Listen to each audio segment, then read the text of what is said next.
Hello, Renovate moms and dads. It is Monday, December 17th, and this is your Renovate Roundup. Basically, this is an opportunity, if this is your first time watching one of these, for me as the senior high youth pastor to communicate with you, the parents of our students. That way, you know what's going on at Renovate. You know about the things that we're talking about. Maybe give you a question or two that you can use to discuss with your son or daughter about what's going on there to help you process what they're learning and hearing about at Renovate. Also to let you know the things that we're announcing so that we're making at least an effort to communicate with you. Hopefully it's a good effort and hopefully it's meaningful to you. Last night was a different kind of Renovate because of what happened on Friday in Connecticut. It was difficult because, quite honestly, I didn't really want to be there. It was a hard night for me because I myself, even as a pastor, am having a difficult time wrapping my mind and my heart around the things that happened there. And so we took some time to just kind of process that. We spent the majority of our time worshiping God together, and we did talk about first couple verses in Luke chapter 1, which talks specifically about Luke, who wrote an orderly account, it says, of the life of Jesus.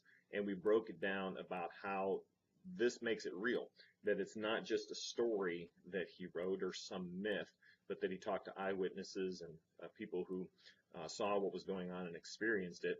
And so as a result, we could know that it's real, know that it's factual, and so hopefully that helps us wrap our minds and hearts around tragedies like what went on in Connecticut. You know, I pointed out that more than anything, the tragedy in Connecticut points out to me our desperate need for a Savior.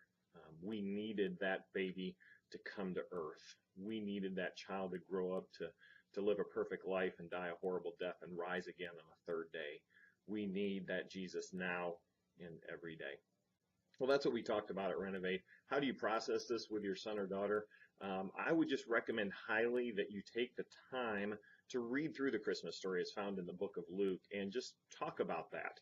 Ask them what they think about it. It might seem like something you would only do with little kids, but man, I think it's important to keep that story in front of them, in the forefront of their minds and hearts, so that they're remembering what Christmas is about. And so I'd encourage you to do that. I ask students to raise their hand if they read the Christmas story each year, and very few of them did. So I would encourage you to do that and to really process through that story. A couple of announcements that we made last night. One was we're participating in the Christmas Eve offering to help pay for the Feed My Starving Children meals. We've collected some money. We could always collect more, and we have one more collection time, which is on Tuesday at our study break. And that was our second announcement. We're having a study break tomorrow night, 6:30 to 8:30. If your son or daughter has to study, we understand. But if they need a break, come out for 15 minutes, a half hour, 2 hours, whatever. We'll keep them no longer than 2 hours. We will kick them out at 8:30. But just an opportunity for them to relax, play games, and whatnot. We also announced for the first time that we have our mission trip information out and ready to be ready for everyone to turn in the registration forms and whatnot. And so those are available outside the porch in the lobby, and they're also available at this website right here. I'll point right there. That's where the website is. You can go to this website, download one of the forms, and get that turned in as soon as possible. Our two trips are to Chicago in June and Haiti in July. And then one other reminder, there is no Renovate next Sunday or the following Sunday. We'll be off for the holidays. So we'll be back in January 6th. And we will resume the Renovate Roundups at that time. Nice use of alliteration, I would say. I'll just pat myself on the back here.